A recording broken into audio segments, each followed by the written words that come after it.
Hi, this is Grace with the Southern Glamper, and I'm going to share with you a family favorite of ours, and that is 2-ingredient biscuits. I make these at the campground all the time, and it's so simple that you will never want another biscuit after this.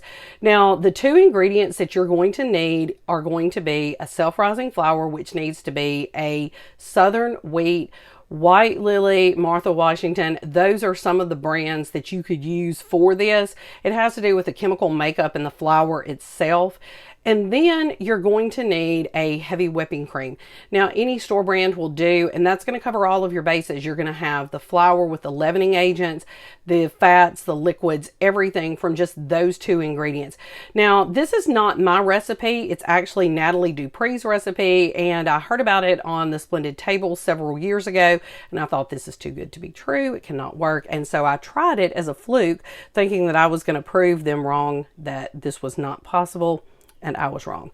So these are the perfect biscuits, and I'm going to show you how to make them, and then I'll talk to you about some different ways that you can prepare them at the campground. So I'm going to show you how I make my 2-ingredient biscuits. This is pretty simple. So you're going to start out with 2 cups of flour, and I just use these collapsible measuring cups whenever I'm in my RV because it makes it really simple to store these, and they collapse down. And I also like to spoon my flour into the measuring cup so that it's not packed down and heavy. I feel like I get a softer, nicer biscuit by doing it that way. So I've got 2 cups of flour that I've added to my mixing bowl. And then the next thing that I'm going to add is just heavy whipping cream. And the heavy whipping cream can be any store brand. And you're going to need about 1.5 cups of this. Now, I guess on this a little bit just because of the humidity in the deep south. And so sometimes I do think the humidity affects this.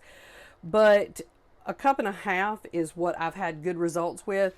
And then you're just going to mix it up. Now, you don't want to mix this too much because it just kind of overworks the dough, but you just want it to all come together. And once it has done that, if you feel like it's a little too wet, then you can go back and add just a little bit of flour to that. And I'm actually just going to use a spoon to add just a little to it, just to absorb some of the moisture so that it's not overly wet.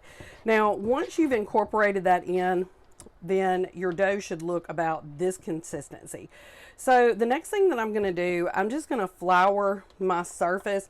The original recipe calls for about 1/4 cup. So if you want to measure it out, you can. That's about 1/4 cup there. Might be a little less, a little more. But once you have done that, you just want to scrape out your bowl, get everything out, and you're going to just knead this by kind of pressing it together and just folding it over 3 times. So I'll show you what that is going to look like, and I'm just going to use a spoon to finish pulling all of this out. So once I've done that, I'm going to add just a little bit of flour to my fingers so that when I'm working with this, it will make it a little bit easier. I'm going to kind of sprinkle it over the top.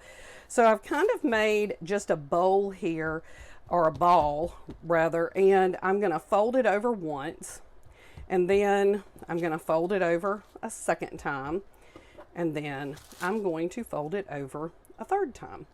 And so really that's it.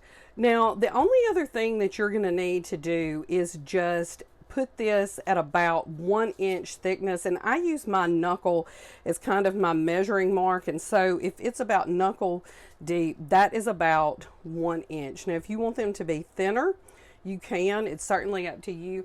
And then I like to use just things that I have in my RV. And so actually I have these cups that I can use for this, and it has gotten stuck down in here. So I'm not going to be able to use that actually. I'm going to pull a different one down, but what I'm looking for is just actually a cup like this that I'm going to use as my That's going to be my cutter. And the reason why I suggest using something that you have, it just keeps you from having so many things in your RV. So these are going to be fairly substantial size. Now you can certainly make these smaller, but you're just going to continue to cut these out.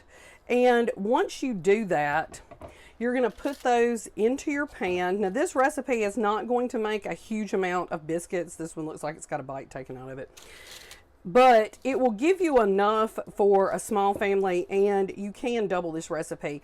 Now, in order to cut the rest of these, that's about the same size. I'm going to continue cutting those until I've gotten all of them.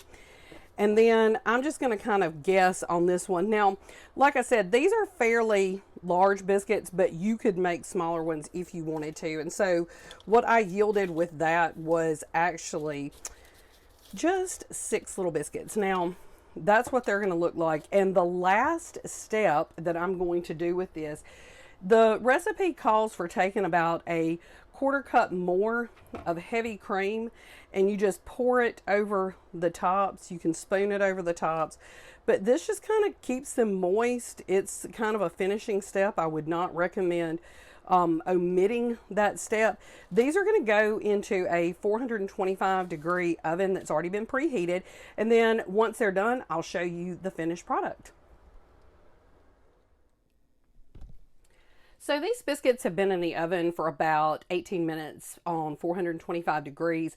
One thing you'll notice is they're not super brown on the top, but if I turn this one over, it's plenty brown on the bottom, and if I left it much longer, it would have actually burned. But when you slice into the middle, you'll notice they're cooked perfectly on the inside. They're plenty moist. These are perfect just like that.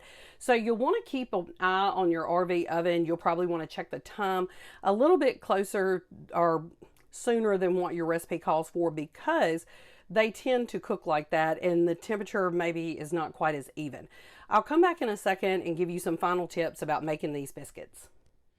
For outdoor cooking, use a Coleman camp oven over a propane stove. You can also use a cast iron Dutch oven with coals. And finally, if you have an indoor kitchen, use an RV oven. So I hope you've enjoyed this tutorial on 2-ingredient biscuits.